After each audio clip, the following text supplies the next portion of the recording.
Taishan Mingan hot.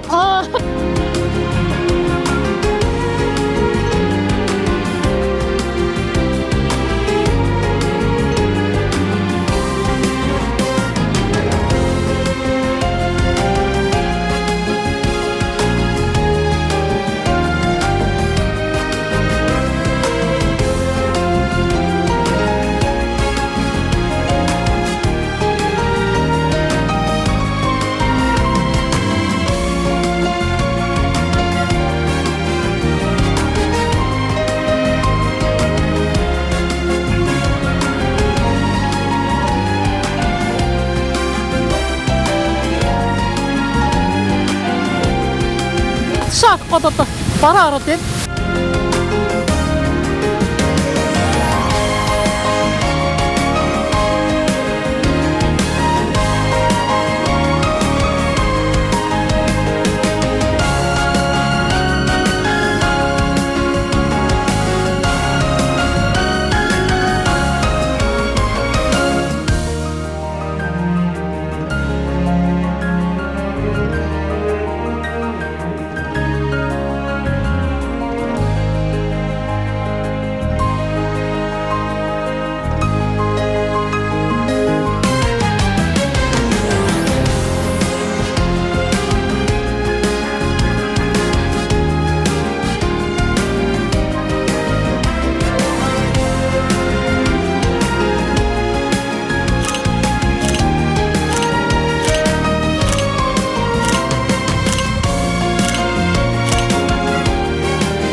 Кёто хотод 2 удаа гал гарч исэн учраас орчин үеийн одоо барилгууд нэлээ их байдаг. За эртний барилгууд бараг байдаггүй гэж хэлж болно. За 1467-оос 1477 онуудад нийслэл хотын гудамжинд байнга өвмөн саман болж одоо тулдаан их холбоо байсан учраас Кёто хот маш их сүрсэн гэж үздэг. За 30 мянган язгууртан самуран байшин эртний сүм хийдүүд бүрэн шатсан гэж үздэг. За 1568 онд Кёто хотыг бүс нутгийн захирагч Одо Нобунага захирч эхэлсэн юм байна. За тэрээр энэ сүрсэн нийслэлийг сэргээн босгож за Нобунага нь эзэн хааны ордон Нижо цайцыг сэргээн босгосон төдийгүй нийслэлд эдийн засгийн амьдралыг сэргээж чадсан түүхтэй хүү юм байна. За 1590 онд тэрээр Кётод шинэ замын сүлжээ тавьсан. За мөн гудамжнуудад хуваах шинэ тогтолцоог нэвтрүүлсэн. За төв хэсэг төвлөрсөн бүх сүм хийдүүдийг тирануудын сүм хийдийн ариун руу шилжүүлсэн. За тийм ч учраас хотын төвд сүм хийдүүд байдаггүй юм байна. За 17-оос 19-р зууны үед Кёто хот тус улсын хамгийн баян хотуудын нэг болсон юм байна. За энэ хот нь тэр үед Эдо, Осака зэрэг хотуудын дараа 3 дугаарт орж исэн. За Эдо хот гэдэг бол одоогийн Токио хот юм аа. За тэр үед энэ хотын хүн ам нь 400 гаруй мянган хүнтэй байжээ. За хоёр дахь удаад 1864 онд Кётогийн эзэн хааны хаалган дээр болсон мөргөлдөөний улмаас дахин гал гарч бас маш их хохирол амссан. За хотын ихэнх хэсэг нь галж шатсан юм байна. За мөн л 28 мянган байшин бүрэн шатсан. За мөн маш их олон хүмүүс гудамжинд гарсан юм байна. За ингээд 1868 онд шинэ эзэн хаан Японы нийслэлийг Токио хот руу шилжүүлсэн. Тэр үе Эдо хот руу шилжүүлжээ. За үүнээс хойш 1000 гаруй жилийн статусаа одоо Японы нийслэл хот байсан статусаа Кёто хот бол алдсан. За Кёто хотын түүхтэй бас их сонирхолтой үйл явдал бол атомын бомбын комиссийг удирдах байсан Америкийн нэгдсэн улсын батлан хамгаалах яамны сайд байсан Стимсон Японыг одоо атомын бомбогдох хотын тооноос Кёто хотыг хассан. За Кёто хот бол тэр үеэс одоо соёлын төв байсан учраас анхандаа бол оруулсан байсан байна. За түүнийг хасаад Нагасаки хотыг бөмбөгцсөн түүхтэй. За тэр нь бол түүний одоо хувийн үзлээс болсон. За тэрээр энэ хотод бал сараа өнгөрөөж байсан учраас ийм шийдвэр гаргасан. Одоо Кёто хотыг бөмбөгтөлтөөс аварсан гэж үздэг. За энэ хотын гол орлого бол аялал жуулчлал юм. За энэ хотын оршин суугчид Кётогийн хойд хэсэгт Тангогийн хойг дээр загас сагнуур усан тээвэр эрхэлдэг. За мөн төвд нь газар тариалан ой аж ахуй эрхэлдэг юм байна. За гэвч үйлдвэр заводууд мэдээж байгаа. Дэлхийд алдартай компьютер тоглоомын Nintendo компани төв байр нь Кёто хотод байрладаг. За хөдөө аж ахуйгаас гадна ой аж ахуй чухал үүрэг гүйцэтгэдэг уламжлалтай. За Кёто хотод байрлах ой модны нийт талбай нь 60,000 гаагаас давсан байна. За Кёто бол мөн Японы хамгийн алдартай аялал жуулчлалын газруудын нэг бөгөөд за дэлхийн өнцөг болон бүрээс олон хүмүүс аялал хийхээр ирдэг. За яалтчгүй Японы соёлын гол төв тооцогддог. За дэлхийн 2 дугаар дайны үед Японыг бүх хотуудыг бөмбөгжүүлсэн үед Кётод бол 1600 буддын сүм хий, за 400 Шинто шүтэн, за цэцэрлэгт хүрээлэн бүхий ордонгууд өртөөгөө үлдсэн түүхтэй. За тэр ордон тэр буддын сүм хийдэг үзэхэд бол Японы соёлыг бол энд бүрэн мэдэрч болдгоо.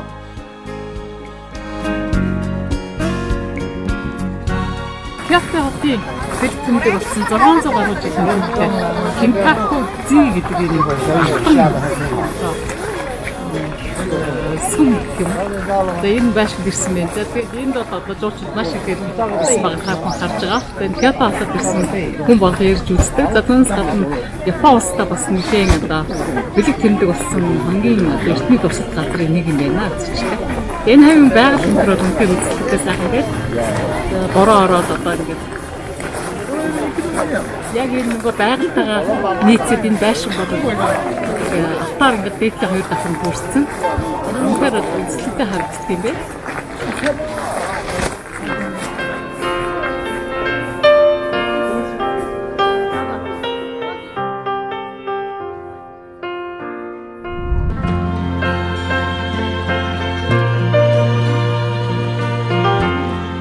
За Кинкаку-жи гэдэг алтаар бүрсэн энэ тансаг идэл нь Японы Кётогийн Кито орчмын Роккон-жи гэдэг зөвлөлийн нэг хэсэг. За тус орд нь 1397 онд Асикага Ёшимоцугийн амралтаа өнгөрүүлдэг эдлэн байсан. За тэрээр амьдралынхаа сүүлийн жилүүдийг өнгөрөөсөн байна. За тэрээр тухайн үе засгийн эрхийг барьж байсан. За энэ газрыг тухайн үеийн Японы засгийн газрын төв болгож байсан байна. За энэ газрыг Китаямагийн ордон гэж нэрлэдэг байжээ. За 1994 онд энэ газар ЮНЕСКОгийн дэлхийн өвд бүртгэгдсэн. За харахад бол маш үзэсгэлэнтэй газар. Бүхэлдээ энэ ордныг одоо харахад бол дээд тал нь цэвэр алтаар бүрхсэн. За зөвхөн доотлын давхар нь бол цэвэр алтаар бүррээгүй юм байна. За эдлэнгийн дээвэр дээр хятад галчуу байдаг. За энэ бас цэвэр алтаар бүрсэн байгаа нь бол үнэхээр үзэсгэлэнтэй харагдаж байна. За энэ Кинкаку-гийн ордны нэг давхар нь нэг төрлийн хүлээн авах өрөө байдаг байсан тухайн үед.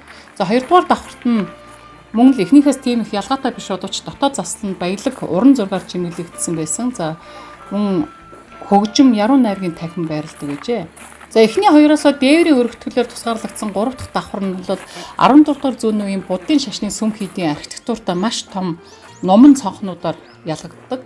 За энэ шашны ёслолуудад зориулагдсан байсан бөгөөд гадна ба доторд нь алтаар хучигдсан байсан. За тийм учраас алтан ордон гэж нэрлэдэг байжээ. За энэхүү эдлэнг хүрээлэн буй цэцэрлэгт хүрээлэн нь бол 14 дугаар зууны төгсгөл бий болсон. За Кинкаку-жи ордон бол түүнийг тойрон байрладаг нууранд олон зууны турш тойл мэт тусгадаг харагддаг. За энэ нуурыг тэмч учраас Кикоте буюу тойл нуур гэж нэрлэсэн байна. За энэ нууранд бол энэ ордон ингээд тусагдаад харагдж байгаа цаад байгальтайгаа зохицоод үнэхээр гоё харагддаг юм байна. За энэ нуур нь бол маш том, гүн бөгөөд тунгалаг устай, олон тооны жижиг арал мэт доодтай. За тэдгээрийн дээр нарс мод ургасан маш үзэсгэлэнтэй газар байна. За Ашикага Ёшимоцугийг нас орсны дараа түүний хүү Ашикага Ёсомоти эцгийнхаа хүслийг биелүүлж Китаяма ордныг буддын шашны хийд болгосон юм байна. За 1494 онд Кинкаку-жи архитектурын нөлөөнөөр түүний ач хүү Ёсимоцу Хакияшамагийн зүүн ууланд мөнгөн эдлээр бүрхсэн ордон гэж одоо нэмж барихаар төлөвлөж байсан. За алтмөнгө ордонтой болохоор төлөвлөж байсан боловч за тэр үедээ энийгээ биелүүлж чадаагүй модон ордон хэвээрээ үлдсэн байна. За эдгээр ордон нь бол Кётогийн бэлэгдэл гэж үздэг. За тэд Японы хоёр өөр соёлыг харуулж чаддаг. За Китаямагийн тансаг сүр жавхлантай соёл, за мөн Хигашиямагийн хязгаарлагдмал сүрлэг соёлыг дүрслэн харуулдаг. За хязгаарлагдмал гэдэг нь энд бол эртний дандаа эзэн хааг ноёд амьдардаг байсан учраас энд бол одоо дандаа дээдсүүд ирж цагаа өнгөрөөдөг байсан. За маш их одоо олон түүхийг агуулсан. За энд ирсэн жуулчдын заавал ирж үздэг газар нэг юм байна үзэгчтэй. Нэвтрүүлгийн ерөнхий ивент тэтгэгч Мянган хот кофе шоп.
Манийхний нүстэй айгүй гоё.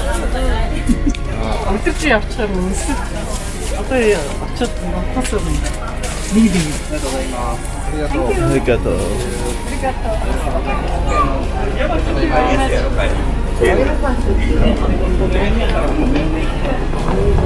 Тэгээд энэ сургуулийн хүмүүс энэ харж ах зэрэг ямар ч аюулгүй тий.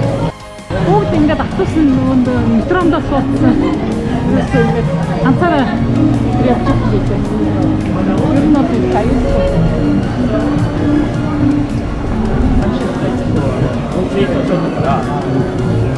Тэгээ ямар нэгэн байдлаар хүнээс тасламж шууд дагуулж очиж ирээд байна. Ингээ бүх хүмүүс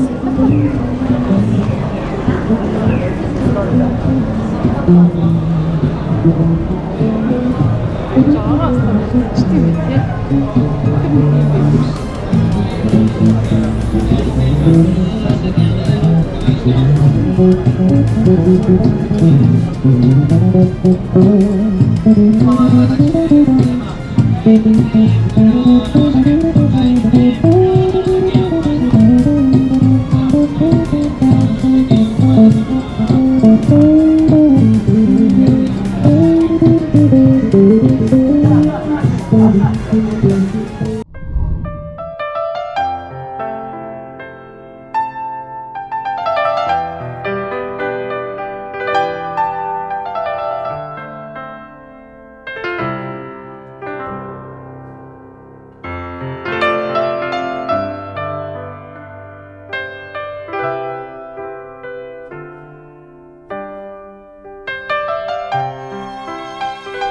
За Кёто хотын Гёны гудамж бол 656 онд анх бий болсон. За энд бол түүний эсрэг талд баригдсан Ясака бунхантай ойр байсны улмаас дундад зууны үед бий болсон гэж үздэг. За энэ бол Японы Кёто хотын маш их нэртэй дүүрэг юм аа. За 21-р зуунд одоо үед энэ Гёны гудамж юугаар алдартай гэхээр гейшануудын оршин сууж ажилдаг хамгийн алдартай газар гэдгээр нэртэй байдаг. За энд бол хятад Италийн одоо олон тооны хоолны газрууд, ресторанууд байдаг. За мөн энэ гудамжинд байрлах дэлгүүрүүдэд одоо канзаши, кимоногийн дагалдах хэрэгслүүд зарагддаг. За энд бол орчин үеийн загварын чиг хандлагыг хослуулсан уламжлалт соёлыг үзэх боломжтой хамгийн нэр хүндтэй алдартай газар хിവэрэ байгаа юм байна. За энд ирсэн гадаадын иргэдийн дунд түгээмэл байдаг ташаа ойлголт бол Гёны оройн бол улаан дэлгүүрийн гудамж гэж ойлгодог нь маш их буруу юм байна. За энэ Симабара мужаас ялгаатай Гёны гейшанаар хизээч биеийн үнэлэх ажилд оролцдог юм байна. За энэ газруудад бол самурагаас орчин үеийн бизнесмэнүүд хүртэл хотыг ивент тэтгэгчид олон зууны турш үргэлж зугаацдаг байсан байна.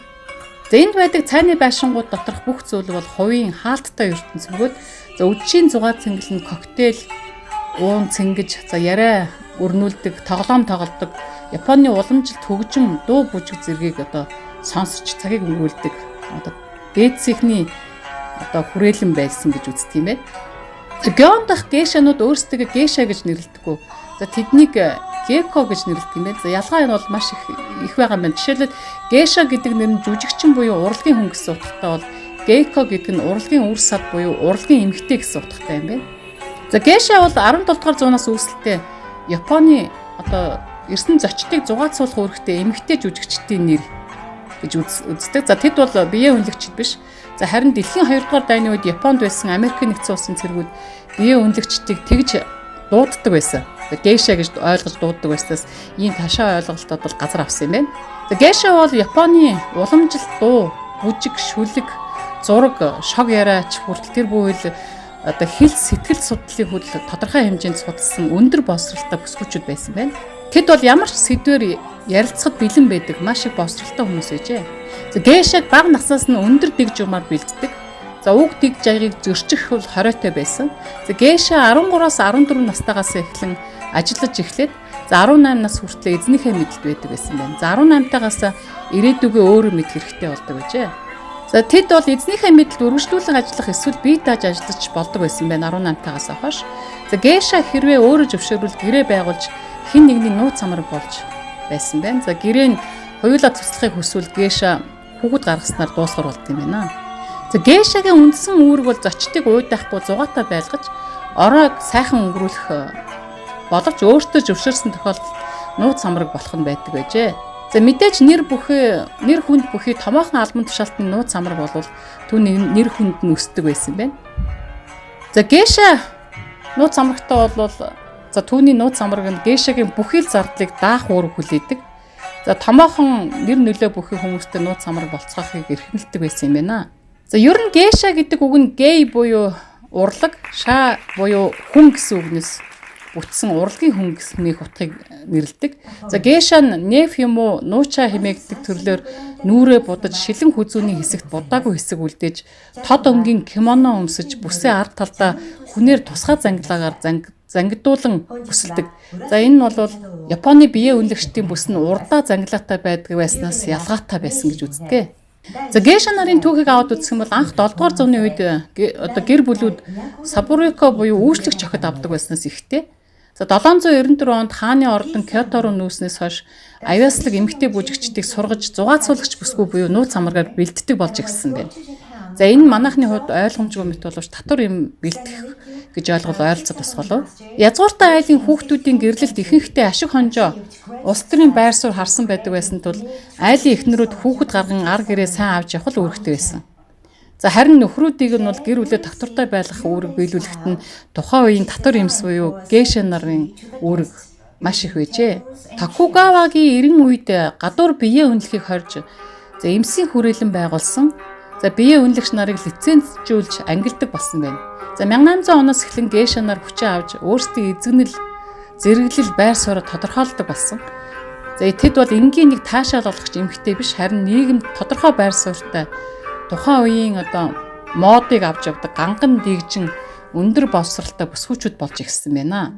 Тэдний өндөр боловсрал нь яалтч байхгүй энгийн биеэ үнэлэгчдээс тис өөр хүмүүс гэдгийг хүлээн зөвшөөрөхөд хүрэж ирсэн. За Японд 1908 он хүртэл биеэ үнэлэх нь хууль ёсны дагуу байсан юм байна. Тийм учраас гейшагийн дүр төрх улам тодрон гарч ирж байжээ. За тавчхандаа гейша нар бол багаас нь нууц амраг татвар юм болоход бэлдэж өсгсөн язгууртнуудын гэр бүлийг татвартай байдлыг хангахад туслах одоо өндөр боловсралтай эмэгтэйчүүд гэж тодорхойлмоор юм а да. За та бидний одоо үзсэн за маш сонирхолтой кино Гейшагийн дурсамж хэмээх киноны зохиолыг бол гадаад хүн бичиж кинонд нь гадаад хүмүүс тоглосон юм байна. За гэвч Японы нийгэмтэй сайн авталцаагүй гэж японочууд киног нэг сайн үнэлдэггүй гинэ.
なれば奴の使いまする夜の棒をご所望なされ、周りを見て弱に抱いて大縛りに泣いてやろうは何とでござる。それは一段の定規じゃ。やいやい次郎かじゃ。どうもってこれでいい。次郎かじゃ。お前に連の早かった。では何時は大稽古するそうな。子供の前で夜の棒を使うてみせる。かしこまってござる。まずさように抱いて夜を使いに参りますると、右からろうぜき者が打って参れば、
Нишимаг одоо миний арцсан хот болгоныхоо ордог хамгийн дуртай хэсэг нь захын хэсэг байгаа.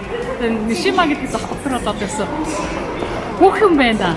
За одоо бүх брендийн готлон зүйлүүд тэгээд идэж явах ван ресторан тэгээд шинэ загас шинэ одоо далайн бүтээгдэхүүнээс хэсэг үнэхээр ийм том одоо та биш харж байгаа энэ яваад бол багхгүй юм байна. За гаднаас ирсэн жуулчдад одоо нааж байгаарай. Хараад энд ороо явчих бол ерөөсөө бүх юмыг олж авах боломжтой юм байна. Тэгээ юмны үн бол хадсангүй айгуугаа хямдхан байх юм байна. Тэгээд мэдээж Япон бараа бол үнэхээр хямдхан шүү дээ. Хямдхан биш одоо явж байна. Айгуу гоё чамартай шүү дээ үзчихтэй. За энэ Нишима гэдэг зах бол маш том, асар том зах байна. Яг хотынхоо яг төв хэсэгт байдаг.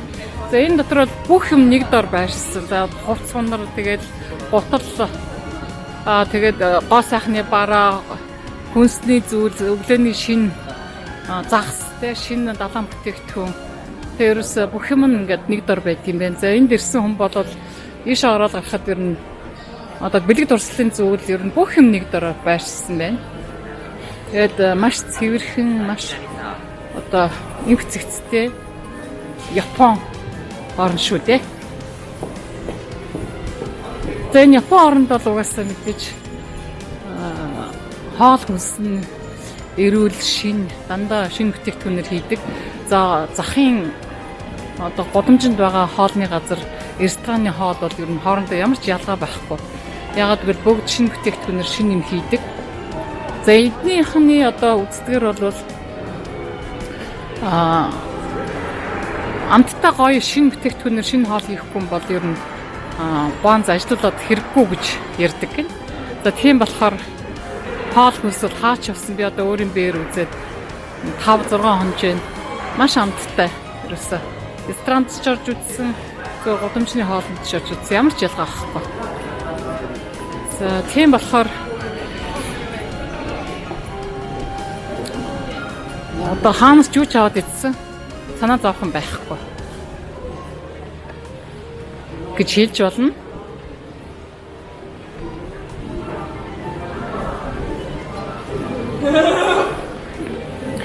За ямар ч байсан энэ л бол дахиж заавал ирж орж ирж өөрсдийнхээ хэрэгцээний жижиг сажиг юм амаар л юм байна. За энэ захыг бол ерөөсө өдөржингөө яваад нарийн явж үзмээр юм байна. Ялангуяа эмэгтэйчүүд бол хүүхнүүд ирэх юм бол энд теста бүтэн өдөрж яваад ч барахгүй юм байна. Ирээ мэдний хувцсамрууд дээр нь нэг тийм тод өнгөтэй. За нэг самурагийн нэг 33,000 йен гэж нэг сэлэм.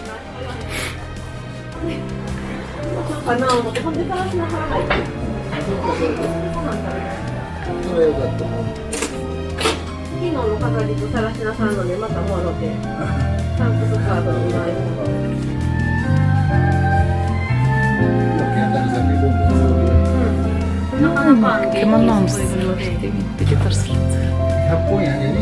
Тэгээ эндээс нэгийг авч явмаар юм байна. Энэ кимоно өмссөн юм битээ. Энийг ачиж кавш.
гараад ирлээ.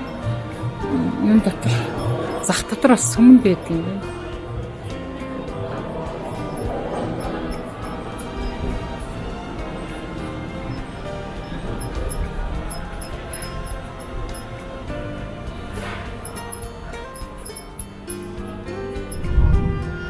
За ингээд захаараа явсаар байна. Энэ Кёотогийн Нишима гэдэг зах бол үнэхээр одоо маш том мөртөө дотор нь бүх юм байна. Тэгэхээр энд ирсэн хүн бодвол ялангуяа эмэгтэйчүүд эндээс болохгүй юм байна.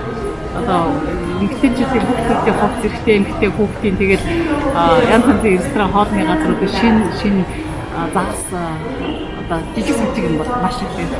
За эндээс ингээд нэг ирээд идэрч явах юм бол чамдаа бигрээ буцах юм шүү дээ. Үнэн ямар хөө? Харцгүй гайгүй. Ер нь бол үнэн гайгүй юм байна. Ингээд цаа хараад яваад явж маш их зарим минут маш их хямдарсан байна. За ер нь бол мэдээж энд зах юм чинь болцооны үнэтэй нэг өөртөөхөө машин сурчил зориулсан юм чинь. Тэгэхээр 580 1000 зам гэсэн үнэтэй нь бол маш их харагдав. За 1000 ч юм бол нэг 25,000 төгрөг шүү дээ. Тэгэхээр эндээс бол өөрийнхөө хэрэгцээний юм бэлэг дуусгах юм одоо өөр дэлгүүр мэлгүүр явахаас илүү энэ зах руу наваад ер нь бол ингээд захаар явах бий гэдэг та. За энд бол яг жинхэнэ одоо арт түмний амьдрал, хүмүүсийн амьдрал яг одоо уцалж идэх газар шүү дээ. Ер нь явсан газар болгоныхаа захаар авахд бол Японы энэ одоо Кёото хотод мэдээж эртний түүхтэй хот байгаа. За урд нь бол тус улсын нийслэл гэсэн хүн амын тоолонтой. За тэгээд энд бол зах дээр байгаа юмнууд нь одоо юу вэ? Маш ихтэй одоо бүх соёлтой одоо өөрийнхөө соёлтой холбоотой кимоно за тэгээд тавч гэшнэр өмсөх тавч гэсэн тэгээд бэлэг тостой юм бол эндээс маш ихээр авч явах болох юм байна. За тэгээд гоё тийм хатаасан загснууд бол янз янзаараа байна. Би авчис энд ирж ирнэ яхасан өмнө ирж ирээд эндээс бас нэг ойр зүрийн бэлэг тостой юм. За тэгээд өөртөө хэрэгцээний бас ганц хоёр маа авчмаар болно. Саалта юм байна. Ирээд үзэж байна. Бүтэлийн брендийн дэлгүүрүүд бас байж байна. Ингээд ерөөсөө ер нь ингээд хувцсандар нь байж хаад энэ талд нь хоол ундах тэгээд чихэр жимсэх хүн байж байгаа жишээ тий. За тийм байна. За тэрнээс гадна бас дахиад нэг хэлчихье. Маш цэвэрхэн. Тэгээ эндээс бол хүүч авсан одоо жид авсан байхгүй шууд ууж идээд явж байна. За аваад явах бол мэдээж Япон бараа бол маш чанартай байгаа. Тийм болохоор за хавхын ирэх юм бол заавал энэ захаар авах хэрэгтэй юм шиг.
Хоёр юм авч байгаа юм байна.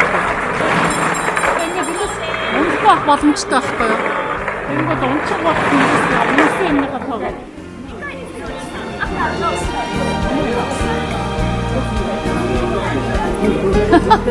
Слушай. Одоо чи тийм аамсан.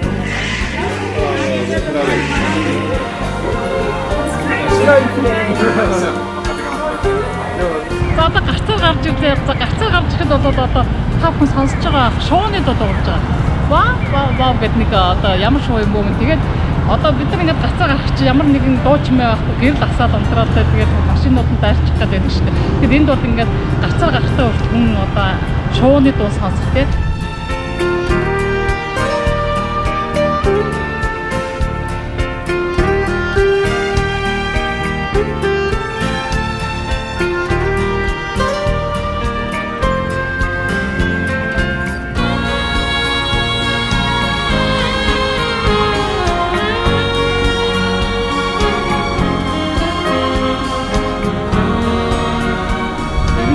хүмүүсийг төгшөөчихгүй байх уу гэх. Тэг хүмүүс нь үртэл ингээд яаж хүний хажууд чимээгүй байх уу. Одоо метро дүүрэн хүн явж байгаа мөртлөө уцаар ярьж байгаа нэг ч хүн байхгүй. Тэгээд чанга дуурж байгаа нэг ч хүн байхгүй. Ингээд хажууд хүмүүс аягүй хүндэлдэг. Энэ бол үнэхээр гайхалтай чанар. Энэ олон сая хүнтэй одоо 126 сая хүнтэй улс. За тэгээд энэ том хотууд нь хамгийн одоо Токио гэхэд 30-аад сая хүнтэй байгаа.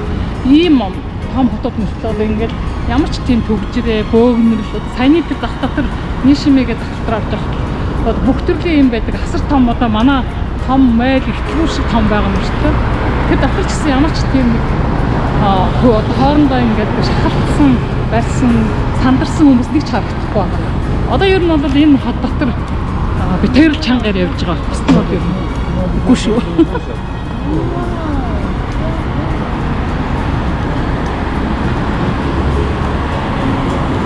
Журамтай болохоор ингээд өөрөө ирэхгүй одоо чиний эрхчлөө бусдын эрхчлөө гэж хязгаарлагддаг гэдгийг мэдрээд бүр ингээд яг ингээд заа цэнд цаад болчихгүй байхаас юм. Ямар санд нэг 9 өдрөж очидод аяархан ярьж байгаа гэж бодсон чинь очидод өөрчлөгч нь хурж жоо ярихгүй юу гэд ингээд ясаж бүр сандраа. Хөөе тийм ерөөсөө байхгүй угаасаа л ингэж байх ёстой юм чи гэдэг юмд бол хүн өөрөө ирэхгүй ордог юм байна. Тэгээд ийм цэвэрхэн газар угаасаа хог мог хаях юм. Ямар ч тийм үг байна. Хан хог хаяхын жишээлбэл одоо энд ингээд хот дотор бол одоо навчснаас өөр хог байхгүй. Энэ навчс ч одоо ороод шүрдэл цэвэрлж байгаа хэрэгсээ. Тэр жорлон интернет бол ерөөсөө орсон хүн болгон л өөрөө тэр хавийнхаа юмыг янзлаа цаас мас ахиу тавьчих юм яа гэж жорлон нөх. За Японд бол тамхи татдаг хүнд бол нэлээд хэцүү юм шиг байна. За одоо энэ зурдаас чиг харж байгаа. Ерөнхийдөө одоо тамхины тийм цэг айгу ховор татахгүй ясаар байгаа тамхиас гарах юм шүү баг. За түүнээс гадна энэ Японд ирсэн жуулчин нэгдүгээр бол одоо машин түрээсэж уна гэдэг бол мэдээж маш хэцүү. Яагаад гэвэл одоо нэгдүгээр 100 гарын төгрөгтэй. Хоёрдугаар тийм паркинг хийхэд маш үнэтэй. За тэгээд зогсоол бол баг үнэтэй одоо нэг 30 минут тавихад айгу 2000 гараа хүнтэй гэсэн. За тэгээд 3 дугаарт нэг юу. Жишээлбэл манай Монголын үнэлэх бол зөвшөөрөгдөхгүй. За эдний жолооны үнэлэхийг бол дэлхийд бол хаанч очсон хүлээж зөвшөөрдөг юм бэ. За түүнээс гадна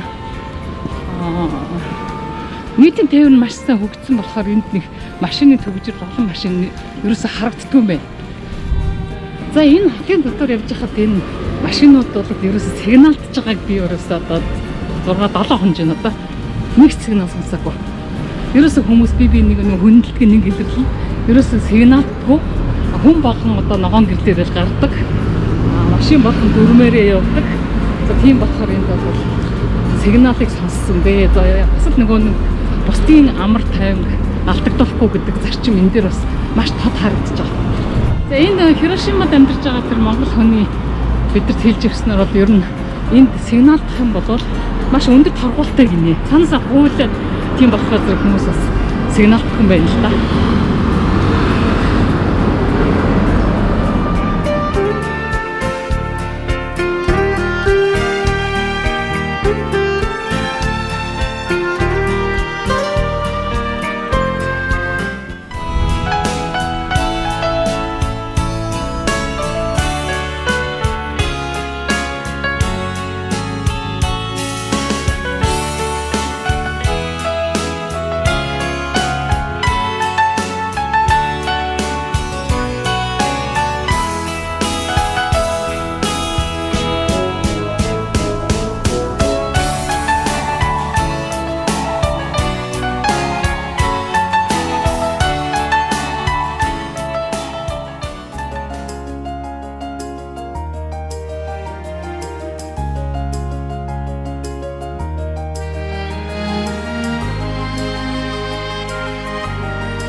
Айшан мингэн хот.